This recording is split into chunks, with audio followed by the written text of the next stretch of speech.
No episódio anterior, vimos que na estação ferroviária de Canfrã se encontraram provas de que a neutralidade de Portugal foi bastante questionável durante a Segunda Guerra. Como é questionável a ideia de que a guerra aconteceu longe de Portugal.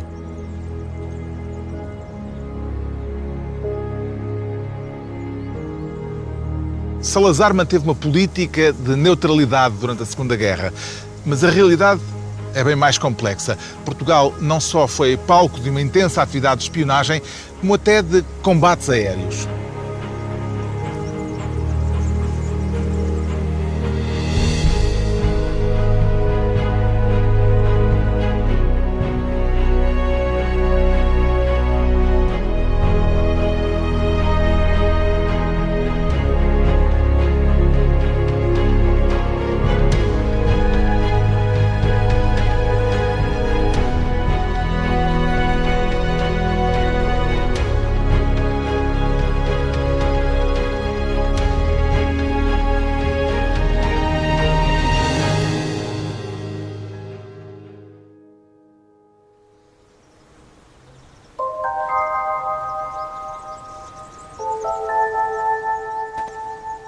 Num país supostamente neutral, chegaram a travar-se combates aéreos a menos de 2 milhas náuticas da costa portuguesa. 11 navios portugueses foram afundados pelas forças beligerantes, complexas redes de espionagem atuaram em Portugal e cidadãos portugueses foram condecorados com a Ordem da Águia Imperial Nazi. Uma das ideias mais frequentemente difundidas acerca da Segunda Guerra Mundial é a de que Salazar nos salvou do conflito. Mas o Estatuto de Neutralidade não conseguiu manter por completo o país à margem do confronto armado. Portugal tornou-se um paraíso para espiões durante a Segunda Guerra Mundial. A Estação do Rossio, em Lisboa, era um dos pontos de entrada utilizados pelos serviços secretos de todos os países envolvidos na guerra. A capital portuguesa era a Casa Blanca da Europa. O lugar ideal para escapar aos horrores da guerra e para participar no jogo da espionagem.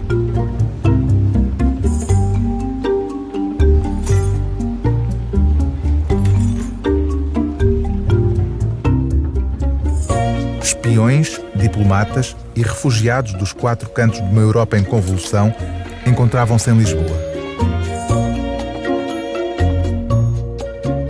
Estamos na suposta casa de um espião dos anos 40. A historiadora Irene Pimentel conta-nos como Portugal e Salazar jogaram um jogo complicado.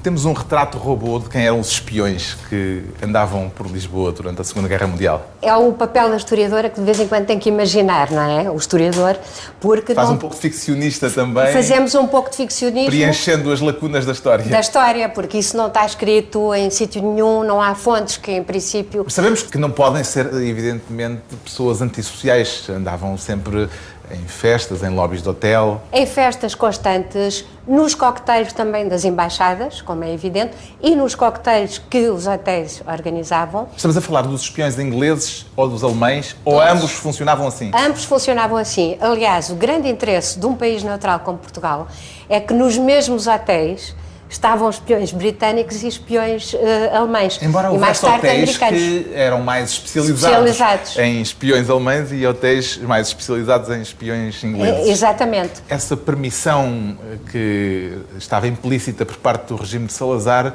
era a garantia de que o regime era neutral. Porquê é que Salazar fez questão de manter esse equilíbrio de forças durante a guerra? Salazar fez questão em que Portugal se mantivesse neutral. Tinha já a história recente do que é que tinha sido Portugal numa guerra, que foi a intervenção de Portugal na Primeira Guerra Mundial, na Grande Guerra. E o próprio regime estaria em causa se a guerra aqui chegasse, provavelmente. Absolutamente. Só que, e aí vem o lado da sorte, também do mérito de Salazar, evidentemente, que era muito pragmático em relação à política externa, mas há também o outro lado da sorte, não é? E a sorte é que os dois lados beligerantes, o Reino Unido e a Alemanha, convinha-lhes, aos dois lados, convinha que Portugal se mantivesse neutro. Porquê? Para os alemães, sobretudo porque era uma via de exportação de wolfrâmio, conservas de sardinha, lanifícios, para o esforço de guerra alemão. Da parte dos ingleses? Da Porque é parte que dos havia o ingleses interesse em manter era a mais, neutralidade os portuguesa? ingleses já controlavam o Atlântico, não é? E o Atlântico Norte, e também queriam controlar o Atlântico Sul, e fizeram-no, mas, por outro lado, não queriam que a Península Ibérica participasse na guerra, nem fosse invadida pelos alemães, já agora. Portanto, pode-se inferir que a neutralidade portuguesa foi uma neutralidade consentida pelas duas partes Consentida pelas beligerantes. duas partes. Um colega meu, o António Getel, diz que foi uma neutralidade fácil. Não podia haver também a permissão de que houvesse espiões portugueses, porque isso iria ferir para um lado ou para o outro a neutralidade. Exatamente. A partir do momento em que portugueses estivessem a lutar para um lado ou para o outro, já Portugal não era considerado, podia não ser considerado neutro, e aí podia, de um dos lados, vir uma invasão. Há um momento crítico nesse aspecto, que é o momento em que se descobre a rede Shell, que era uma rede a favor dos ingleses, que funcionava com portugueses também. Exatamente. Como é que Salazar soube da rede Shell? Salazar soube da rede Shell através da Seguridade Espanhola, que era a polícia política e os serviços secretos espanhóis, ao fim e ao cabo, informados eles, por seu turno, pela Gestapo e o Serviço de Segurança alemão, ou seja, de espionagem, que avisaram que havia uma rede pertencente ao SOE britânico, Special Operation Executive, que tinha o aparelho logístico composto por portugueses. O SOE o que é que queria? No caso da Alemanha invadir Portugal, eles iriam sabotar uma série de infraestruturas. Olha, por exemplo, tudo o que era com petróleo, tudo, a SACOR era logo um alvo, e tinham armas em casa para haver um exército clandestino dirigido pelos britânicos que lutaria contra os alemães em pleno Portugal. Quando os alemães começaram a ficar na voz de baixo, isso teve repercussões na forma como o governo português, o governo de Salazar, se relacionou com ambas as partes beligerantes? Depois da derrota que foi a rede Shell, foi uma derrota tremenda para os britânicos, de repente só ficaram por aí, havia outras redes britânicas, mas digamos que com uma logística com portugueses, Salazar percebeu-se que não tinha uma lei fundamental, que era espionagem de países terceiros contra outros países. Ou seja, só era preso quem fizesse espionagem contra Portugal, porque estava em Portugal. Essa lei de 1943, quando ela surge, já é a favor dos britânicos e contra os alemães. Já estão os britânicos na mão de cima. Na mão de cima, depois da rede Shell. Isso é a astúcia de Salazar a funcionar em todo o seu esplendor. E a sorte também, e a astúcia dos britânicos. A rede Shell foi toda apanhada. Foram todos presos, britânicos. Inclusive os ingleses. Inclusive os ingleses. Mas Portugal não ia deixar presos ingleses. Portanto, o que isso aconteceu... não criou um momento de atrito entre Portugal e a Inglaterra? Os ingleses e a Inglaterra, o Reino Unido, esteve a ver onde é que parava aquilo, e que se houvesse alguns aspectos, podia, de facto, a neutralidade também ter terminado nesse momento.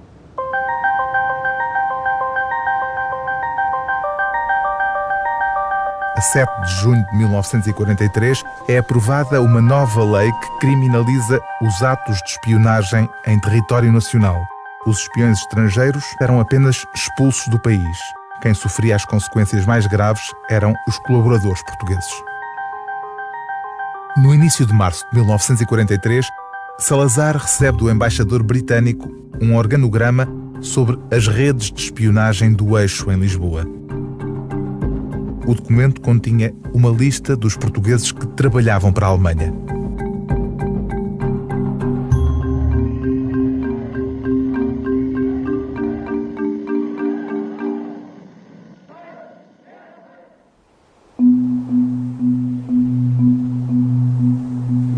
O chefe do farol do Cabo de São Vicente tinha acesso a toda a informação recolhida pela Marinha Portuguesa.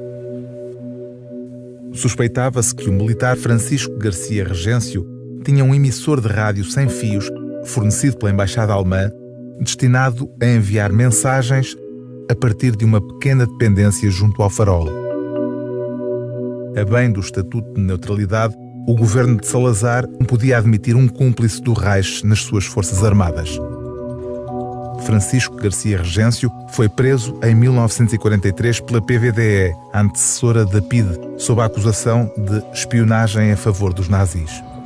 José Augusto Rodrigues, autor do livro A Batalha de Algesur, seguiu os passos de Francisco Garcia Regêncio até à prisão do Aljube.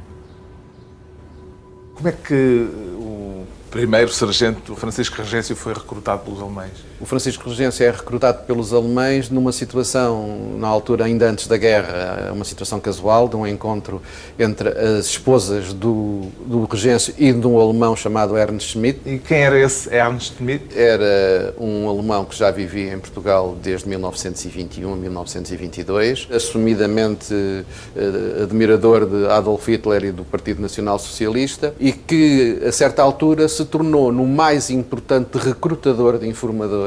Contratava, a bem dizer, porque a maior parte dos espiões portugueses trabalhavam no sentido de receber algum dinheiro. Aliás, o Regêncio também não foi exceção, não é? O que é que aconteceu, Francisco Regêncio, depois de as autoridades inglesas o terem denunciado como espião ao governo de Salazar? Portanto, a atitude do regime Salazar vai se inserir num aspecto muito mais abrangente, porque a denúncia é feita inicialmente em 1942 pelo embaixador britânico Ronald Campbell e depois arrasta-se, como era tradicional na forma de atuar de Salazar, arrasta-se a resposta e só em 43 é que começam a aparecer de facto as respostas, porque se sucedem documentos, inclusivamente organigramas com a montagem dessa rede, onde curiosamente o Regêncio não aparece. O Regêncio não está nesses organigramas. O Regêncio era, digamos, uma situação paralela, mas um bocadinho à margem do esquema oficial. Porque havia aquela ligação íntima com o Schmidt. Com o Schmidt, exatamente. Mas ele foi preso. Ele foi preso. Foi preso em 44. Ele acaba por ser preso, porque as insistências dos ingleses são muitas, há várias documentação a referir o Regêncio, não é? Foi preso e veio para aqui, para o Aljube. Teve aqui cerca de um ano, enquanto as investigações decorriam. Depois vai para o depósito de presos de Peniche, que era o Forte de Peniche. Portanto. Até aí, a legislação só previa penalizações para espiões estrangeiros. Exatamente. Ou para portugueses que estavam a espiar contra o Estado português. Exatamente, contra o Estado português. Não abrangia o caso. Curiosamente, no dia em que ele é libertado de Peniche, também são libertados uma série de informadores que pertenciam à rede controlada pelo Ernst Schmidt, que estavam presos no Forte de Peniche. No fundo, pode-se dizer que as autoridades portuguesas sabiam perfeitamente que havia espiões alemães em Portugal a atuar. Sim, sabiam, não só porque havia já denúncias formais dos ingleses, como também havia ligações a diversos oficiais e a diversas personalidades, portanto, do regime que sabiam, portanto, e que de algum modo toleravam essas atividades. E dentro da própria Polícia de Vigilância e Defesa do Estado havia quadros superiores que eram acusados pelos ingleses de ser, portanto, deliberadamente a favor da causa germânica. O próprio capitão Castro Silva, que vai chefiar as buscas ao Farol e à casa do Regêncio, tinha tido formação pelas entidades alemãs, portanto, pela polícia alemã, aliás, como outros. A que informações é que o primeiro sargento de Regêncio tinha acesso? Como era o chefe do Farol do Cabo São Vicente, colocava-se no topo da torre do Farol e fazia a observação de todos os comboios navais, de toda a movimentação marítima e transmitia depois via um rádio para os alemães, portanto, a informação. Ele era essencialmente um observador. Isso era informação estratégica importante? Era importante porque ao longo da costa portuguesa existiam outros observadores e que iam acompanhando a evolução de todos os navios, inclusivamente aqueles que saíam dos portos, com carga, com passageiros, com refugiados. Portanto, tudo isso era monitorizado por portugueses que normalmente atuavam para os alemães. Dessa forma, os alemães podiam saber a movimentação dos ingleses e podiam atacar nos momentos mais sensíveis. Havia toda uma informação que permitia todos os ataques.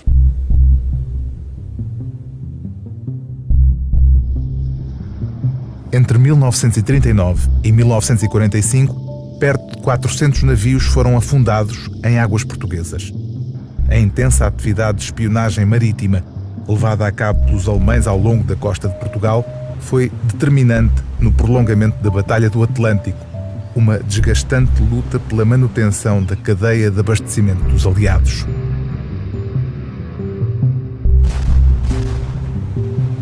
Uma sequência de ataques desde maio de 1943, que resultou no afundamento de vários navios, levou o comandante-chefe do Mediterrâneo a pedir que fossem tomadas fortes medidas de penalização contra um país neutral. O telegrama, classificado como Most Secret, expedido pela Inglaterra a 29 de junho de 1943, era eloquente. Os ataques da aviação do eixo ao tráfego naval entre Lisboa e Gibraltar estão a alcançar dimensões sérias. Presumo a ação enérgica sobre o governo português em protesto contra abuso da invasão de águas territoriais.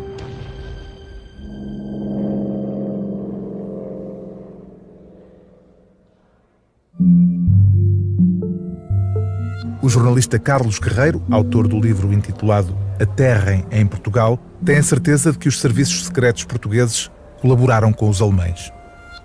Estamos aqui ao pé de um avião que teve muita intervenção durante o período da Segunda Guerra Mundial. São aviões muito utilizados na busca e salvamento e foram muitas vezes chamados no Atlântico, tanto nos Açores como em Lisboa, para tentar localizar. Para resgate, para tentar localizar sobreviventes de navios que tinham sido afundados, até navios portugueses que foram afundados por engano. Isto no contexto da chamada Batalha do Atlântico. Nesse contexto da Batalha do Atlântico. O que foi a Batalha do Atlântico? A Batalha do Atlântico é basicamente a tentativa dos alemães destruírem os navios que vêm ou dos Estados Unidos para a Inglaterra, com carros de combate, gasolina, mercadorias de toda a ordem. Todo o material necessário para alimentar um exército, e esse combate, que é de facto para a Inglaterra um combate de sobrevivência, porque os ingleses não têm capacidade para alimentar a guerra sozinhos, eles não têm capacidade de produção para fazer frente aos alemães, a sua sobrevivência vai depender desses comboios. Por parte dos alemães era crucial terem informações sobre as rotas desses comboios de navios. Exatamente. E aí entra a espionagem. Aí entra a espionagem,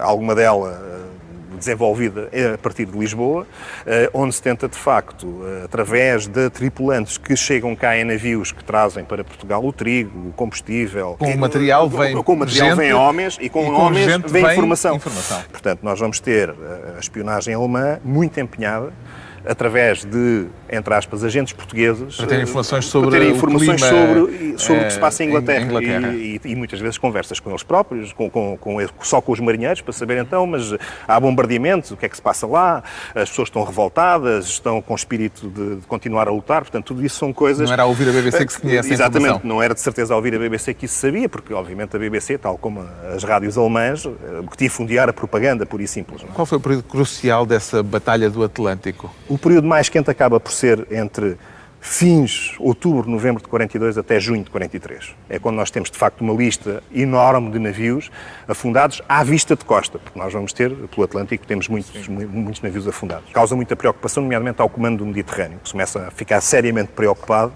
com a atividade alemã, porque, de facto, os alemães intensificam nessa altura os ataques, nomeadamente através de aviões aos navios naquele território. Portanto, é o período mais aceso e é também a altura em que mais navios se afundam na nossa costa. Há documentos que expressem essa preocupação?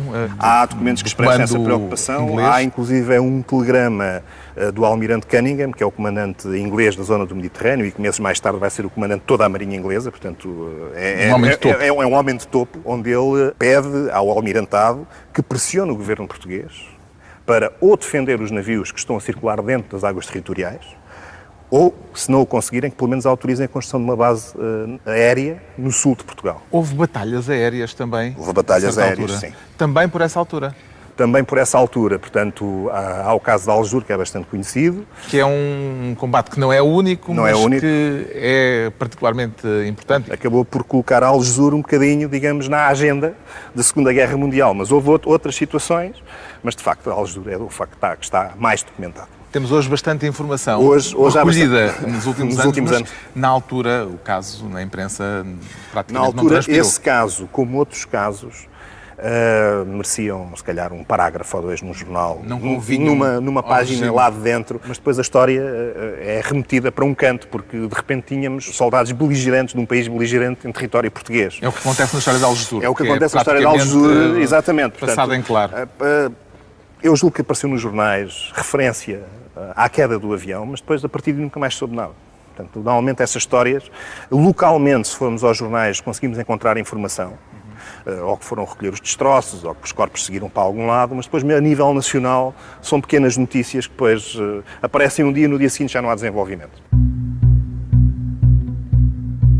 As referências ao episódio do combate de Algesur não ocupam mais de 3 linhas nas edições daquele dia de 1943.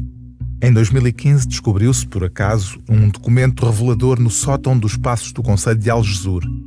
Ali esquecida estava uma cópia do relatório que foi enviado ao Ministério do Interior. Este relatório oficializa os acontecimentos do dia 9 de julho de 1943, uma vez que o regime salazarista tentou abafar o caso, pois comprometia a política de neutralidade. É o único combate da Segunda Guerra Mundial em solo português de que há registro oficial. No dia 9 de julho de 1943, a Embaixada Alemã em Lisboa é informada acerca da movimentação de navios aliados na costa portuguesa. A esquadrilha alemã comandada pelo tenente Karl Gunther Nikolaus descola da base de Bordeaux-Merignac rumo ao sul de Portugal. Cerca das 9 da manhã, nos céus da costa vicentina, os aviões alemães bombardeiam uma frota de cargueiros aliados. Alertados pelo ataque, chegam 3 caças ingleses em defesa dos navios. Junto à falésia do Cabo de São Vicente, um Beaufighter inglês atinge os depósitos de gasolina do bombardeiro alemão Condor. Apesar de todos os esforços do piloto, o Condor acaba por embater numa falésia.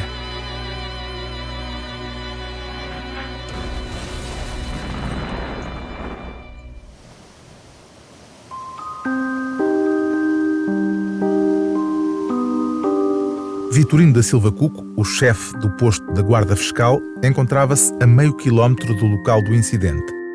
Foi ele quem fez soar o alarme e coordenou as operações de resgate dos corpos. Depois de muita hesitação, o Ministério dos Negócios Estrangeiros autorizou que 4 cidadãos portugueses fossem condecorados com a Ordem da Águia Imperial Nazi, por terem ajudado na recolha dos aviadores que, segundo dizia a nota oficial, morreram num acidente. Um dos condecorados foi Vitorino da Silva Cuco.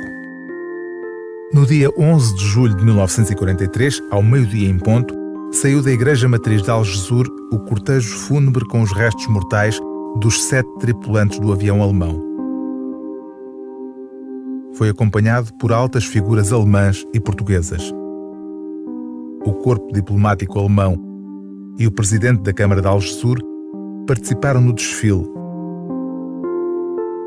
mas nem Salazar nem qualquer membro do seu governo compareceram na cerimónia.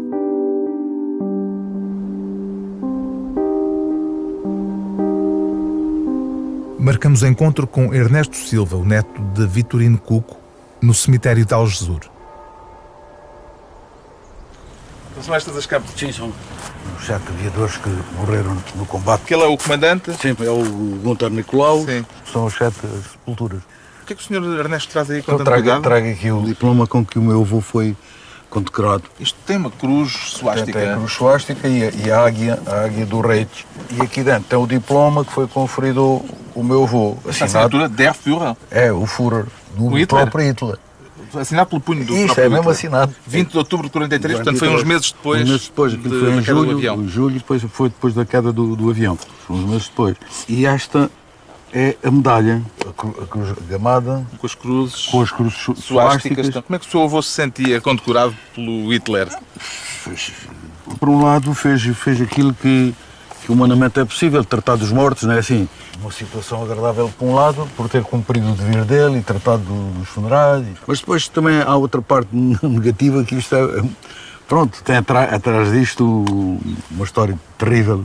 E o Sr. Ernesto é o herdeiro destas foi um herdeiro, porque o condecorações. meu avô fez questão de que fosse eu que ficasse com isto.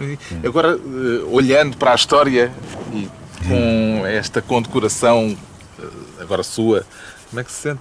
Pronto, isto é o meu avô, está aqui um bocadinho do meu avô, não é? Claro. É Uma forma de o ter vivo. É isso mesmo, mas pronto, também por outro lado é uma situação, recorda uma situação triste, o genocídio que o Hitler trouxe. São situações que a gente não pode de maneira nenhuma alterar. Durante a Segunda Guerra Mundial, mais de 600 aviadores e 134 aviões militares aterraram ou caíram em território nacional. Apesar da neutralidade declarada pelo governo português, o espaço aéreo do país era utilizado pelas forças do eixo e pelos aliados. As redes de espionagem passavam informações sobre o trânsito de navios na costa portuguesa, facilitando os ataques da aviação alemã. De uma paz sem vencedores nem vencidos, resultou numa estratégia política hábil. Em caso de necessidade, escondiam-se as provas de que a neutralidade estava a ser posta em causa. Salazar ficou com os louros de ter conseguido salvar Portugal da guerra. Mas, na verdade, talvez a neutralidade portuguesa só tenha sido possível porque, bem vistas as coisas, interessava aos dois lados do conflito.